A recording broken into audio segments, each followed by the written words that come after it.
시청자 여러분 안녕하십니까? JTBC 아침 뉴스입니다. 오늘 전라북도는 구름이 많은 가운데 일부 지역에서 올가을 들어 가장 추운 날씨를 보이고 있습니다. 아침 최저기온은 전주가 4.6도, 무주는 0.1도까지 떨어졌습니다. 서해안과 일부 내륙 지역에는 아침부터 낮 동안 빗방울이 떨어지거나 눈발이 날리는 곳이 있겠습니다. 낮 기온은 전주와 익산 13도, 진안 10도로 어제보다 3, 4도가량 낮겠고 바람도 강하게 불어 체감온도는 더 떨어지겠습니다. 전주기상지청은 당분간 기온이 예년보다 3, 4도가량 낮아 춥다가 금요일부터 차츰 평년 기온을 되찾을 것으로 내다봤습니다. 전북대 차기 총장 임용 후보자로 김동원 공대 교수가 선출됐습니다. 김동원 당선자는 창의적 교육을 통해 글로벌 리더를 육성하고 어려운 대학 재정을 위한 발전 기금을 크게 늘리겠다고 밝혔습니다. 조창현 기자입니다. 전북대학교 제18대 총장 임용 후보자에 김동원 공대 교수가 선출됐습니다. 김동원 후보는 이남호 현 총장과 치른 결선 투표에서 56.84%의 득표율로 총장 임용 후보자에 당선됐습니다. 최종 결선 투표에서 1위 득표자는 김동원 후보, 2위 득표자는 이남호 후보자로 확정되었습니다. 김동원 후보는 총장 재선에 거부감이 높은 교수표를 결집시키고 조교와 학생들의 압도적인 지지를 받아 총장에 당선됐습니다. 김동원 당선자는 광주 출신으로 서울대와 카이스트, 일본 북해도 대학에서 공부했으며 전북대 공대 학장과 산학협력반장을 역임했습니다. 김동원 당선자는 창의적인 교육을 통한 글로벌 인재를 육성하고 분권과 자치에 의한 선진행정, 발전기금 확충으로 대학 재정 건전성을 확보하겠다고 밝혔습니다. 많은 교수님들, 많은 직원 선생님들, 많은 학생들이 격려를 해주셨습니다.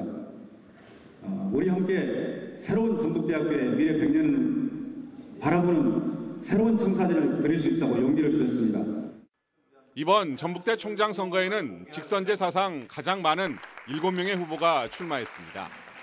현 총장의 재선 도전으로 선거 과정에서 이남호 후보와 나머지 후보 간 1대6 구도가 형성됐고 결선 투표에서 1, 2위가 역전되는 이변을 연출했습니다. 이번 선거는 처음으로 교수와 직원 외에 조교와 학생까지 투표에 참여해 대학 구성원 모두의 민의가 반영됐다는 평가를 받고 있습니다. 전북대는 총장 임용 후보자가 결정됨에 따라 다음 달 초 교육부에 임용 동의를 요청할 예정입니다. 김동원 당선자는 청와대 검증 절차를 통과해 대통령이 임명하면 12월 14일부터 공식적인 총장직을 수행하게 됩니다. 김동원 당선자는 고소고발과 네거티브 등 선거 기간 중에 발생한 구성원 간 불협화음을 어떻게 조율하고 화합해 대학 경쟁력을 만들어 나갈지가 큰 과제로 남았습니다. JTBC 뉴스 조창현입니다. 정읍 출렁다리 공사 비리 의혹 소식입니다. 브로커를 앞세워 공사를 따낸 업체가 은행 거래 내역까지 위조해서 정읍시로부터 공사비를 챙긴 것으로 드러났습니다. 하지만 실제 다리 공사에는 돈을 쓰지 않았는데 이 같은 사실을 알고도 정읍시는 별다른 조치를 취하지 않았습니다. 오정현 기자입니다. 준공 기한이 지났지만 출렁다리는 보이지 않습니다. 다리 공사비로 정읍시가 시공사 A업체에 내준 돈은 모두 9억 8천만 원. 하지만 브로커를 앞세워 사업을 따내고 공사비를 챙긴 A업체는 대금 대부분을 공사에 사용하지 않았습니다. 선급금 5억여 원 중 사용 내역을 증빙할 수 있는 건 2억여 원뿐이고 3억 원을 지급해야 할 하청업체에도 7,500만 원만 지급했습니다. 10억에 가까운 기성을 받아서 글쎄요, 저는 대금을 지급받은 적이 없고 또 사용 출처라든가 그 돈이 어디에 사용된지는 알 수 없습니다. A업체가 정읍시로부터 공정률에 따른 공사 대금, 즉 기성금을 받아낼 때 제출한 금융거래 확인서입니다. 하청업체에 3억여 원을 보낸 것으로 돼 있는데 알고 보니 위조한 가짜였습니다. A업체는 금융거래 위조의 잘못은 인정하지만 관행에 따른 것이었다며 이해하기 힘든 해명을 내놨습니다. 문제는 이 가짜 입금표의 정체를 정읍시가 알고도 별다른 조치가 없었다는 점입니다. 그건 나중에 얘기 들어서갔죠. 그 부분은. 그 부분까지 우리가 감독은 책임이 있는 부분이 아니에요. 당사자들끼리 법적 문제지. 브로커 비리 의혹부터 공사대금 행방까지 출렁다리를 둘러싼 수상한 거래가 속속 드러나며 정읍 씨가 설명해야 할 것들이 점차 늘고 있습니다. JTB 뉴스 오정현입니다. 전주시 팔복동의 고형 폐기물 발전 시설을 반대하는 촛불 집회가 지난 주말에 열렸습니다. 전주시가 부랴부랴 민관 공동대응단을 구성하고 전담부서 신설 같은 대책을 내놨지만 주민들의 반응은 싸늘했습니다. 하원호 기자입니다. 전주시는 기자회견에 앞서 고개부터 숙였습니다. 불과 하루 만에 발전사업 허가에 동의해 준 것이 법적으론 문제가 없다면서도 시민들에게 심려를 끼쳤다는 겁니다. 팔복동 폐기물 소각 처리에 대하여 시민들께 심려와 걱정을 끼치게 된 점을 심히 유감스럽게 생각합니다. 전주시는 폐기물 발전소 인근 주민과 환경단체가 참여하는 공동 대응단을 구성하고 환경오염 전담부서를 신설하겠다고 밝혔습니다. 환경오염 대책 전담부서를 신설하여 환경오염 업체 지도 단속과 오염 예방에 대한 장단기 대책을 수립하는 등 전주시는 팔복동 공업지역에 대한 지구 단위 계획을 통해 신규 유해업종 진입을 원천 차단하고 기존 업체도 친환경 업종으로 전환될 수 있도록 노력하기로 했습니다. 하지만 전주시의 대책이 뒷북이라는 지적이 나옵니다. 전주방송이 처음으로 폐기물 발전소 허가 동의 과정의 문제점을 지적한 게 지난해 9월입니다. 전주시는 그제서야 건축 허가를 취소하고 공사 중지 명령을 내렸지만 무기력한 대응으로 1심에서 줄줄이 패소했습니다. 지난 주말 천여 명이 참여하는 촛불 집회를 연 주민대책위는 제대로 된 사과가 먼저라며 지금은 공동대응단에 참여할 의사가 없다고 밝혔습니다. 최초에 허가를 내준 부분이 잘못됐기 때문에 그 부분을 먼저 전주 시민들께 사과를 하고 앞으로 향후에 어떻게 할 건지 요게 대책안을 주면은 그때 저희가 이제 같이 함께 하든지. 폐기물 발전소를 막기 위해 민관 공동대응단을 구성하겠다는 전주시의 계획이 시작부터 삐걱거리고 있습니다. JTB 뉴스 하원호입니다. 국회 국정감사가 각 상임위별 종합감사를 끝으로 모두 막을 내렸습니다.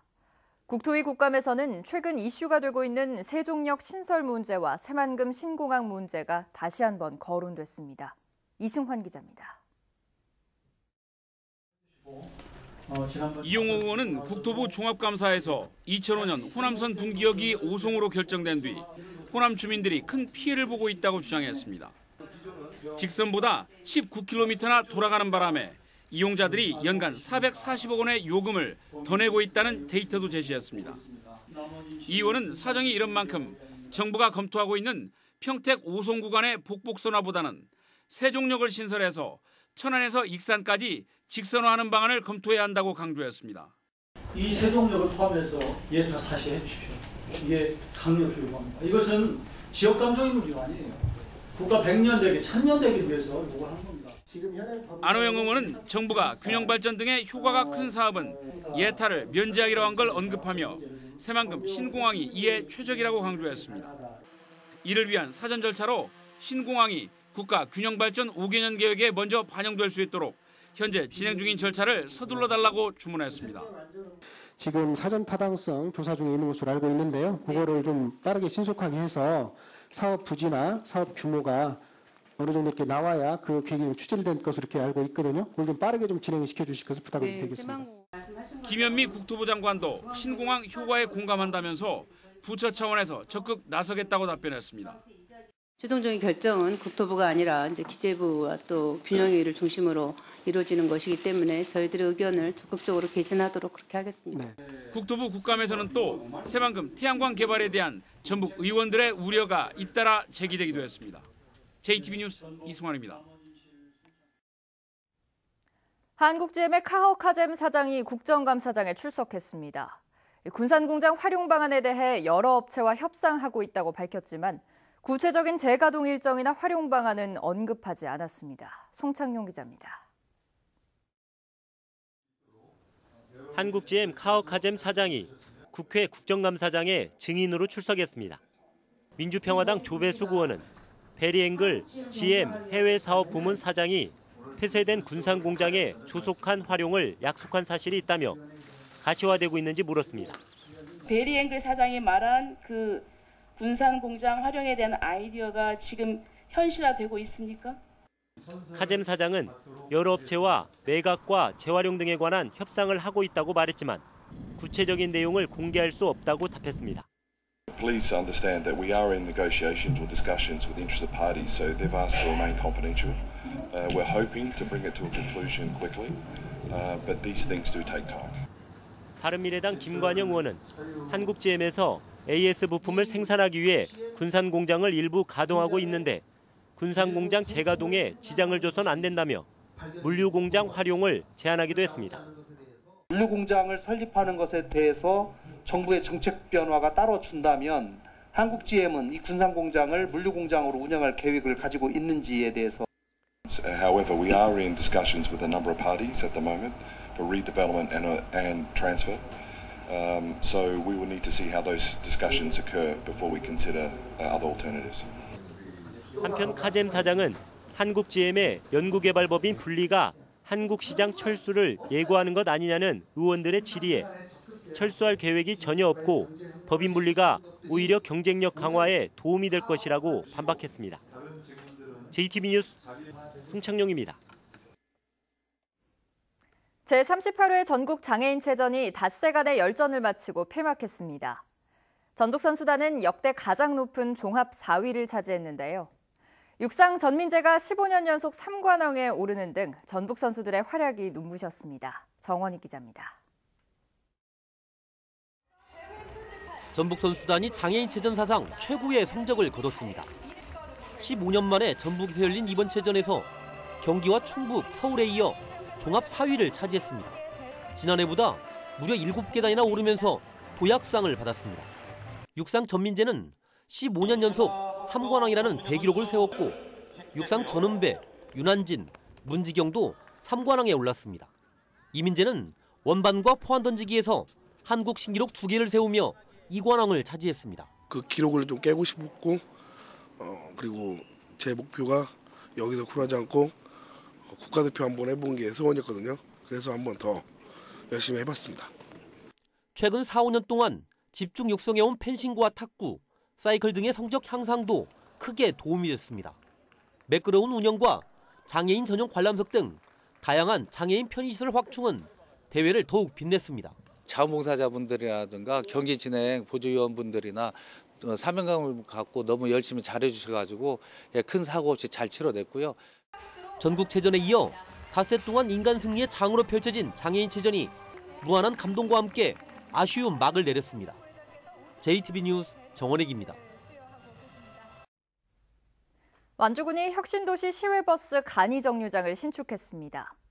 군산시가 수출 효자인 소형 양배추의 생산지를 20헥타르로 크게 늘리기로 했습니다. 나금동 기자입니다. 완주군이 이서면 한국전기안전공사 앞 세라공원 주변에 시외버스 간이정류장을 신설했습니다. 시민들은 혁신도시 간이정류장에서 서울과 인천, 수원은 물론 대구와 창원, 안산, 그리고 군산을 가는 시외버스를 탈 수 있습니다. 기존 정류장이 오래되고 비좁아 이용객의 불편과 안전사고 발생 위험성이 있어 시외버스 간이정류장을 신축했습니다. 남원시와 남원시 관광협의회가 이번 주 토요일 이순신 장군의 백예종군로 걷기 행사를 열고 완주자에게 전북 투어 패스 카드를 줍니다. 백예종군로는 충무공 이순신이 파직 후 백예종군할 것을 명받고 서울부터 통영까지 640km 구간을 걸은 여정으로 참가자들은 이날 남원의 8km 구간을 걷게 됩니다. 시민과 관광객이 함께 역사 유적지를 걸으며 선조들의 나라사랑 정신을 배우는 뜻깊은 행사가 될 것입니다. 국내 소형 양배추 생산 면적의 절반가량을 차지하는 군산시가 양배추 재배단지를 크게 늘립니다. 군산시는 현재 4.4헥타르인 재배 면적을 20헥타르로 크게 늘려 일본과 대만에 연간 2,400톤의 소형 양배추를 수출하기로 했습니다. 김제시가 올해 하반기 도시재생대학 수료식을 열었습니다. 8주 동안 도시재생 사업을 이해하고 분석한 48명의 수강생들은 앞으로 김제시를 발전시키는 데 다양한 아이디어를 제공하게 됩니다. JTB 뉴스 나금동입니다. 문재인 대통령이 오늘 새만금을 찾습니다. 문재인 대통령은 새만금에서 열리는 재생에너지 비전 선포식에 참석해 2022년까지 수상 태양광과 풍력 등 대규모 재생에너지 발전단지 조성 계획을 밝힐 것으로 전해졌습니다. 문재인 대통령이 대통령 취임 이후 전북을 찾는 건 지난해 바다의 날 행사와 무주 세계 태권도 대회에 이어 세 번째입니다. 도내 주택 임대 사업자 가운데 상위 10명이 모두 1,701채를 소유한 것으로 나타났습니다. 국회 이용호 의원이 국토부에서 받은 자료를 분석한 결과 전주에 사는 40살의 임대주택 사업자가 모두 424채의 집을 소유하는 등 도내 상위 사업자 10명이 1,701채를 가져 전국에서 6번째로 많았습니다. 이용호 의원은 부동산을 돈벌이 수단으로 삼고 시장을 교란시키는 사람들이 내 집 마련의 꿈을 앗아가고 있다며 투기 세력 근절 방안을 심도 있게 모색할 것을 주문했습니다.